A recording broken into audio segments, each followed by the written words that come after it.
You've probably heard people say invest in gold. It's always a safe bet. But what does that really mean? Should you be stacking up gold bars like a pirate, or is there a smarter way to do it? With so many options around like physical, digital, ETFs and more, choosing the right one can be tricky. So if you're looking for ways to invest in gold, in this video, you will find 8 ways to get started with your gold investment. So number 1 is gold ETFs. Now gold ETFs की बात की जाए तो ये एक prominent option है when it comes to investing in gold. Gold ETF एक ऐसा फंड है, exchange traded fund एक ऐसा फंड है जिसके जरिए इन्वेस्टर्स स्टॉक एक्सचेंज में जैसे शेयर्स की ट्रेडिंग की जाती है, स्टॉक्स की ट्रेडिंग की जाती है, वैसे ही ETFs की ट्रेडिंग भी कर सकते हैं. गोल्ड ETF की बात की जाए तो इसका जो वैल्यू होता है it is directly linked to the price of gold. यानी कि अगर गोल्ड का प्राइस अप्रिशिएट होता है, इंक्रीज होता है, तो वो चीज़ गोल्ड ETF पर भी रिफ्लेक्ट होगी, उसकी भी वैल्यू बढ़ जाएगी. लेकिन अगर गोल्ड का प्राइस कम होता है तो ETF का प्राइस भी, ETF की वैल्यू भी कम हो जाएगी. यहाँ पर ETF की अगर बात करें तो यहाँ पर आप इसकी यूनिट्स खरीदते हैं. हर यूनिट जो है जनरली क्या होता है कि कुछ ना कुछ वैल्यू ऑफ गोल्ड को रिप्रेजेंट करती है. आप अगर बात करें, अगर आप गोल्ड ETF में इन्वेस्ट करना चाहते हैं तो you can start with as low as 1 unit of gold. ज़रूरी नहीं है कि you need to attain certain units, उसके बाद ही आप ETF में इन्वेस्टमेंट स्टार्ट कर सकते हैं. आप 1 यूनिट के साथ भी इन्वेस्टमेंट शुरू कर सकते हैं. यहाँ पर अगर बात करें कि गोल्ड ETF काम कैसे करता है to get it more easier for you, तो यहाँ पर अगर बात करें तो इसके लिए सबसे पहले तो डीमैट अकाउंट की ज़रूरत होगी. जैसे स्टॉक्स में डीमैट अकाउंट की ज़रूरत होती है, ठीक वैसे ही गोल्ड ETFs की ट्रेडिंग के लिए भी डीमैट अकाउंट की ज़रूरत होती है. यहाँ पर अगर बात करें तो आप क्या करेंगे, ETFs की, गोल्ड ETFs की यूनिट्स खरीदेंगे और ये आप करेंगे अपने डीमैट या ट्रेडिंग अकाउंट के जरिए. हर यूनिट एक फिक्स्ड अमाउंट ऑफ गोल्ड को ज़रूर रिप्रेजेंट करती है. Usually 1 unit is equal to 1 gram of gold, generally ऐसा होता है. तो एक फिक्स्ड अमाउंट ऑफ गोल्ड को ये रिप्रेजेंट करता है, राइट. अब यहाँ पर क्या है, जो भी गोल्ड ETF निकालेगा, जो भी फंड हाउस है, जो भी एसेट मैनेजमेंट कंपनी ETF को मैनेज करेगी, उसके पास क्या है, इसकी बैकिंग के लिए फिजिकल गोल्ड होता है. या तो फिजिकल गोल्ड होगा या गोल्ड फ्यूचर्स होगा, कुछ ना कुछ ज़रूर होगा उस एसेट मैनेजमेंट कंपनी के पास जो इस ETF को निकालेगी, जिसके जरिए क्या है, डायरेक्टली जो ETF है वो गोल्ड के प्राइसेस से लिंक्ड होगा.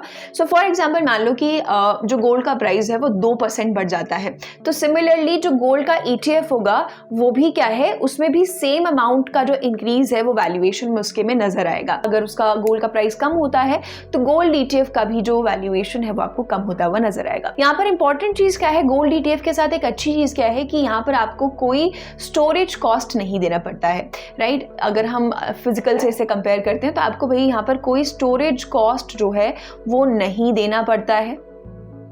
इसके साथ साथ अगर बात की जाए तो आपको कोई इसके मेकिंग चार्जेस भी नहीं देने पड़ते हैं. यूजुअली जब आप जो मेकिंग कॉस्ट है या मेकिंग चार्जेस हैं वो भी आपको नहीं देने पड़ते हैं. यूजुअली जब हम फिजिकल गोल्ड खरीदते हैं तो उसमें हमें मेकिंग चार्जेस देने होते हैं जो कि नॉन रिकवरेबल होते हैं बाद में, राइट. तो यहाँ पर ना मेकिंग कॉस्ट देना है ना स्टोरेज कॉस्ट देना है. प्लस गोल्ड ETF की बात करें तो क्योंकि आप इसे शेयर्स की तरह ट्रेड कर रहे हैं तो ये बहुत ही ज़्यादा लिक्विड होते हैं या फिर ईजिली ट्रांसफरेबल होते हैं. आप जब चाहे इसे निकाल सकते हैं, जब चाहे इसमें इन्वेस्ट कर सकते हैं. तो ये हाईली लिक्विड होते हैं और साथ ही में आप एज लो एज 1 यूनिट इसमें जो है इन्वेस्टमेंट अपना शुरू कर सकते हैं अगर आप गोल्ड ETF के साथ स्टार्ट करना चाहते हैं. So all in all ETF का जो वैल्यूएशन होता है, जो वैल्यू है वो सीधा सीधा किससे लिंक्ड अप होता है, वो सीधा सीधा गोल्ड के प्राइस से जुड़ा हुआ होता है. जैसे ही गोल्ड का प्राइस भागेगा वैसे ही आपका गोल्ड ETF भी भागेगा. अगर गोल्ड का प्राइस नीचे जा रहा है तो गोल्ड ETF भी आपका नीचे आएगा. ये एक तरीका हो गया गोल्ड में इन्वेस्ट करने का. दूसरा तरीका आ जाता है gold mutual funds, right. Gold mutual funds की बात करें तो ये भी आपका एक तरीका होता है गोल्ड में इन्वेस्ट करने का without buying physical gold, right. इसके जरिए इन्वेस्टर को फिजिकल गोल्ड खरीदने की जरूरत नहीं है, वो सीधा सीधा म्यूचुअल फंड के जरिए इन्वेस्ट कर सकता है.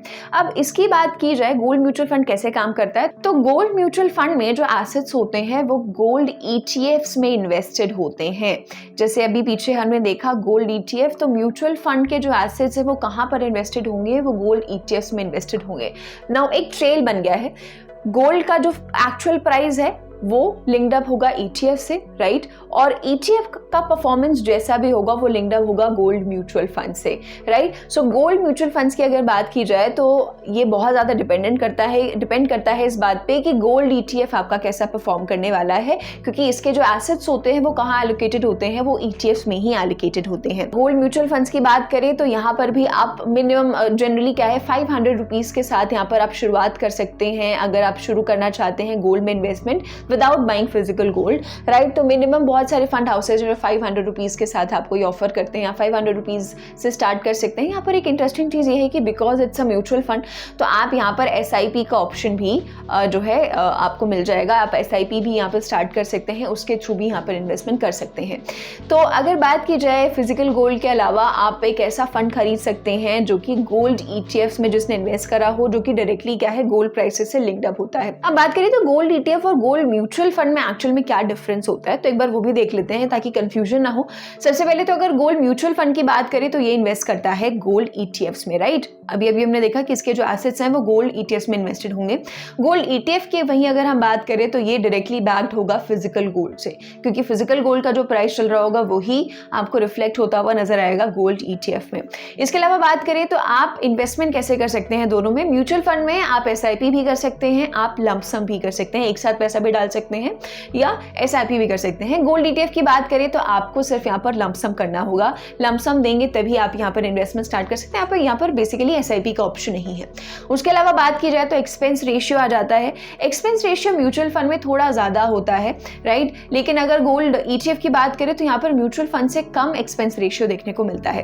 प्लस डीमैट अकाउंट की बात की जाए तो गोल्ड म्यूचुअल फंड में आपको डीमैट अकाउंट की जरूरत नहीं होगी, हालांकि गोल्ड ETF में अगर आप इन्वेस्ट करना चाहते हैं तो you need to have a demat account. So ये बेसिक डिफरेंसेस है। एक गोल्ड ETF हमने डिस्कस कर लिया, एक हमने गोल्ड म्यूचुअल फंड डिस्कस कर लिया। अब आ जाते हैं फिजिकल गोल्ड पे। Now coming to physical gold, I know कि फिजिकल गोल्ड में इन्वेस्ट करना हमारे DNA में हो सकता है, one of the traditional ways है जिससे हम इन्वेस्ट करते हैं गोल्ड में, राइट। हमने ज्वेलरी खरीद ली, हमने कॉइन्स खरीद लिए, हमने बार्स खरीद लिए, लेकिन फिर भी अगर आप फिजिकल गोल्ड भी खरीद रहे हैं तो भी आपको अपने ऑप्शंस क्लियर होने चाहिए।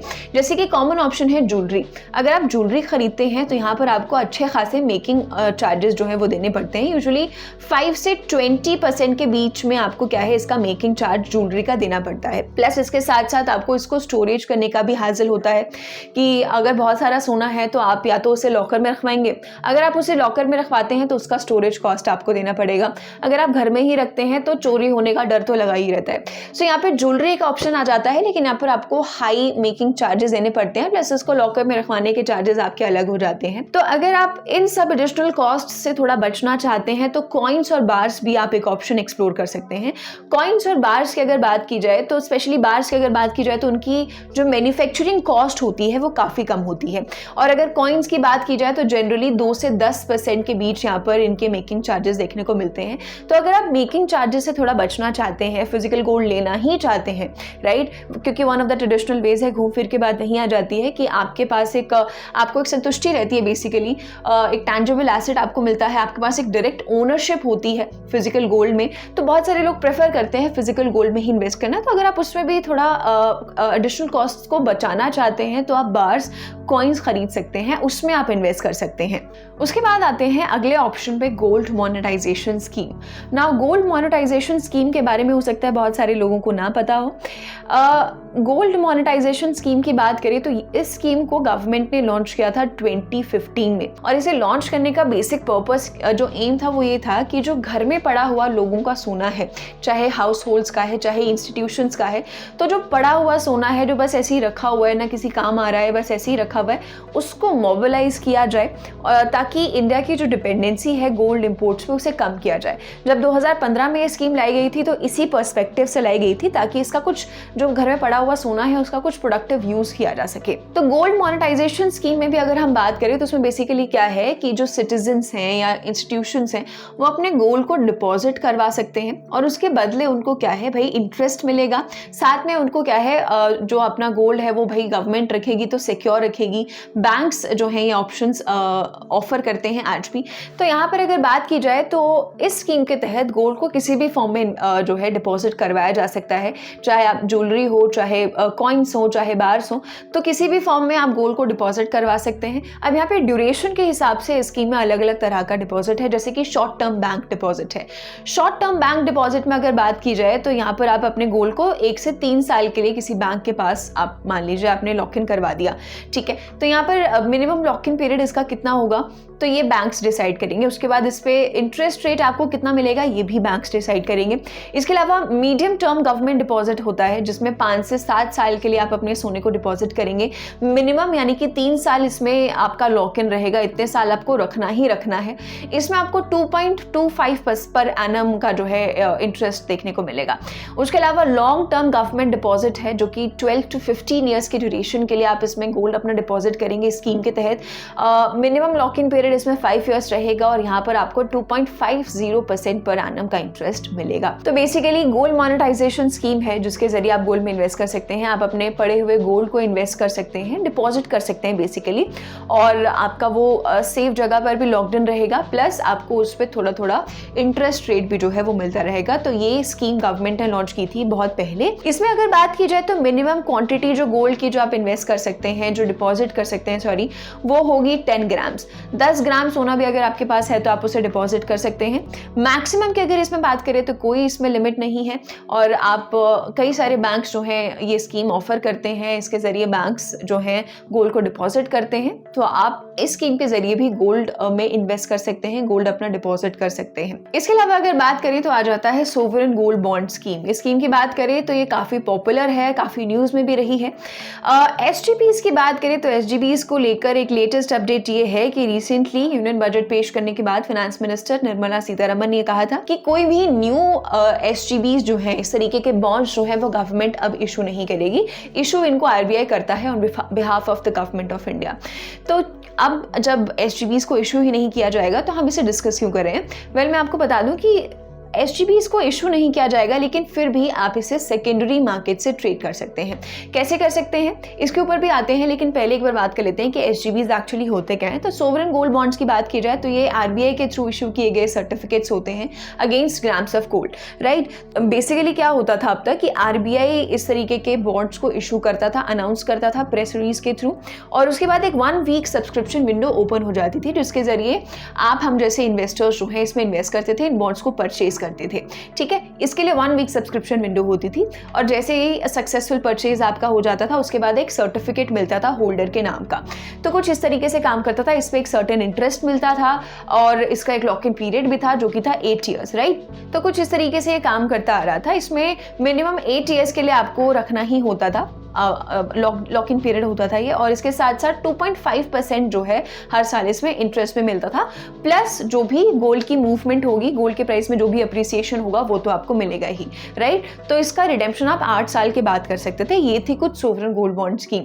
लेकिन अब जब न्यू अनाउंसमेंट किया गया है और पिछले काफी टाइम से, पिछले 1-1.5 साल से जो है कोई नया एसजीबी आरबीआई ने नहीं रिलीज किया है, साथ में फाइनेंस मिनिस्टर ने भी बोल दिया है, तो एक ऑप्शन ये हो जाता है कि अगर आपने कोई भी इशुएंस में सब्सक्रिप्शन नहीं लिया है तो आप इसे सेकेंडरी मार्केट से ट्रेड कर सकते हैं। सेकेंडरी मार्केट में आप इसे खरीद सकते हैं, राइट। वहां पर आपको क्या है, इसमें जो इंटरेस्ट मिलता है वो आपको वहां से भी मिलेगा, प्लस जो भी गोल्ड के प्राइस में मूवमेंट रहेगी वो भी आपको अपने इन्वेस्टमेंट में देखने को मिल जाएगी। तो हालांकि एसजीबीज जो है नहीं आया है, अभी काफ़ी लंबे टाइम से नहीं देखने को मिला है, तो भी आपके पास एक ऑप्शन है सेकेंडरी मार्केट से इसे खरीदने का। तो अगर आप गोल्ड में इन्वेस्ट करना चाहते हैं तो ये भी आपके लिए एक ऑप्शन खुल जाता है गोल्ड में इन्वेस्टमेंट का। उसके बाद आते हैं डिजिटल गोल्ड। डिजिटल गोल्ड की अगर बात की जाए तो आज के टाइम में बहुत सारे फिनटेक प्लेटफॉर्म्स जो है आ चुके हैं। ये क्या है, डिजिटल गोल्ड का ऑप्शन ऑफर करते हैं। You can start with as low as 1 rupee. Digital gold offer करते हैं बहुत सारे फिनटेक प्लेटफॉर्म्स। अगर बात की जाए तो यहाँ पर बहुत ही सिंपल प्रोसीजर होता है। आजकल हर किसी के पास एक कोई ना कोई फिनटेक ऐप ज़रूर होगी, उसके ज़रिए आप इन्वेस्ट कर सकते हैं। यहाँ पर बेसिकली स्टेप्स की अगर बात करूँ तो बेसिक चीज़ें होती हैं। आपको अपनी बेसिक डिटेल्स फिल करनी है, अपना नेम, अपना KYC कंप्लीट करना हो सकता है, बैंक डिटेल्स, UPI डिटेल्स जो है आपको देनी होंगी फिनटेक प्लेटफॉर्म को। उसके बाद क्या है, आप कोई भी अमाउंट, जैसे कि मैंने कहा कि आप ₹1 के साथ भी शुरुआत कर सकते हैं, आप अपने डिजायर्ड अमाउंट के साथ इन्वेस्ट कर सकते हैं, आप वेट के हिसाब से भी इन्वेस्ट कर सकते हैं। आपको 1 ग्राम गोल्ड में इन्वेस्ट करना है, 2 ग्राम, 3 ग्राम, जितना भी आपको वेट के हिसाब से अगर इन्वेस्ट करना है तो आप वैसे भी इन्वेस्ट कर सकते हैं। यहाँ पर एक अच्छी चीज क्या हो जाती है डिजिटल गोल्ड की, कि जैसे अगर हमने फिजिकल गोल्ड लिया तो हमें उसे स्टोर करने का हैजल रहेगा। यहाँ पर वो हैजल नहीं होता है, यहाँ पर डिजिटल वॉल्ट्स होते हैं जो कि आपको फिनटेक प्लेटफॉर्म ही प्रोवाइड करवाएगा। वहीं पर आपका जो डिजिटल गोल्ड है वो सेफली स्टोर्ड होता है। इंटरेस्टिंगली यहाँ पर एक और चीज़ है कि अगर आपने मान लो कोई डिजिटल गोल्ड खरीद लिया, कितने भी वेट, कितने भी रुपीज़ का आपने खरीद लिया, अब आप उसको रिडीम करना चाहते हो, आप उसे निकालना चाहते हो, तो आप सिंपली क्या कर सकते हो, या तो आप उसका कैश ले सकते हो, ठीक है, आप पैसे उसके ले सकते हो, या तो आप चाहें तो आप उसका गोल्ड भी निकलवा सकते हैं। आप उसे गोल्ड बार के फॉर्म में, कॉइन्स के फॉर्म में आप उसे निकलवा सकते हैं। लेकिन अगर आप उसे फिजिकल गोल्ड के फॉर्म में अगर निकलवा रहे हैं अपने डिजिटल गोल्ड को, तो उसमें आपको एडिशनल कॉस्ट्स भी भरने पड़ सकते हैं। जो मेकिंग चार्जेस आपको फिजिकल गोल्ड में देने पड़ते हैं वो आपको यहाँ पर भी देने पड़ सकते हैं। हालांकि ये भी एक अलग ऑप्शन आ जाता है फिजिकल गोल्ड से। डिजिटल गोल्ड भी एक ऑप्शन है मार्केट में जो आप एक्सप्लोर कर सकते हैं अगर आप गोल्ड पे इन्वेस्ट करना चाहते हैं तो। इसके बाद आ जाता है gold stocks. Now I know कि बहुत ही कॉमन और बहुत ही ऑब्वियस ऑप्शन है। यहाँ पर अगर बात की जाए तो आप गोल्ड स्टॉक्स में इन्वेस्ट कर सकते हैं। कैसे? आप ऐसी कंपनीज के शेयर्स खरीद सकते हैं जो गोल्ड रिलेटेड एक्टिविटीज से जुड़ी हुई हैं। चाहे मान लो कोई ज्वेलर्स का कोई स्टॉक है, किसी कोई ज्वेलरी कंपनी है उसके शेयर्स हैं, चाहे कोई कंपनी ऐसी है जो गोल्ड माइनिंग से जुड़ी हुई है, गोल्ड रिफाइनिंग से जुड़ी हुई है, या गोल्ड फाइनेंसिंग से जुड़ी हुई है, तो आप ऐसे कंपनीज के शेयर्स भी खरीद सकते हैं, क्योंकि ये भी गोल्ड के प्राइसेस पे काफ़ी ज़्यादा डिपेंड करता है, राइट। तो यहाँ पर स्टॉक्स हैं, तो स्टॉक्स तो आपको पता ही है, जैसे आप नॉर्मल स्टॉक्स की ट्रेडिंग करते हैं शेयर मार्केट से, वैसे ही आप यहाँ पर गोल्ड के स्टॉक्स भी खरीद सकते हैं। तो ये भी एक तरीका हो जाएगा अगर आप गोल्ड में इन्वेस्ट करना चाहते हैं और ज़्यादा डाइवर्सिफाई करके रखना चाहते हैं अपने इन्वेस्टमेंट को। इसके आगे आ जाते हैं तो आता है गोल्ड फ्यूचर्स। ये आपका 8th ऑप्शन है जिसके जरिए आप इन्वेस्ट कर सकते हैं गोल्ड में। गोल्ड फ्यूचर्स बेसिकली ऐसे कॉन्ट्रैक्ट्स होते हैं जिसके जरिए इन्वेस्टर्स अग्री करते हैं कि इस सर्टेन डेट पे इतना स्पेसिफाइड अमाउंट ऑफ गोल्ड जो है वो खरीदा या बेचा जाएगा। सो बेसिकली कॉन्ट्रैक्ट्स होते हैं यहाँ पर जिसके जरिए आप इसकी ट्रेडिंग कर सकते हैं। बेसिकली इसकी जो ट्रेडिंग होती है वो कमोडिटी एक्सचेंजेस में होती है, जैसे मल्टी कमोडिटी एक्सचेंज है इंडिया का, वहाँ पर इनकी ट्रेडिंग की जाती है। तो ये भी एक तरीका हो जाता है गोल्ड में इन्वेस्ट करने का, गोल्ड फ्यूचर्स, राइट। सो ये कुछ ऑप्शंस थे जिसके जरिए आप गोल्ड में इन्वेस्ट कर सकते हैं। ये 8 तरीके हमने आज के वीडियो में डिस्कस किए। इन 8 तरीकों के ऊपर आप और रिसर्च कर सकते हैं और इनमें इन्वेस्ट करने से पहले एक बार अपने फाइनेंशियल एडवाइजर से जरूर कंसल्ट करें। गोल्ड की अगर हम बात करते हैं तो गोल्ड एक सेफ हेवन आ जाता है, जहां पर हमें स्टॉक मार्केट में इस टाइम पे बहुत ज़्यादा वॉलेटिलिटी नज़र आ रही है। वहाँ गोल्ड जो है एक सेफ हेवन आपके लिए बन सकता है। एक टैंजिबल एसेट होता है, डायरेक्ट ओनरशिप आपके पास आती है। हमने बहुत सारे और भी ऑप्शंस आज के वीडियो में देखे। साथ ही में अगर बात की जाए तो आपके पोर्टफोलियो डाइवर्सिफिकेशन के लिए एक अच्छा एसेट भी बन जाता है। और अगर आप इसे अच्छे से प्लान करते हैं, अच्छे से स्ट्रैटेजाइज करते हैं गोल्ड इन्वेस्टमेंट को, तो आपके लॉसेस को भी थोड़ा स्मूथ आउट कर सकता है। हालांकि इसमें बहुत ज़्यादा पोटेंशियल नहीं है अप्रिसिएशन का जैसे स्टॉक मार्केट में देखने को मिलता है, लेकिन फिर भी एक स्टेबल ऑप्शन और एक डाइवर्सिफाइड ऑप्शन आपको देखने को मिल जाता है जब हम गोल्ड की बात करते हैं। सो ऑल इन ऑल आज के वीडियो में इतना ही था। इसके अलावा अगर आपको कोई और टॉपिक समझना हो या गोल्ड फ्यूचर्स या गोल्ड स्टॉक्स या इन्हीं में से कोई ऑप्शन को और ज़्यादा डिटेल वे में एक्सप्लोर करना हो तो हमारे साथ कमेंट सेक्शन में ज़रूर शेयर करें। मिलेंगे अगले वीडियो में। If you like this video, then like, share and subscribe to ET Now.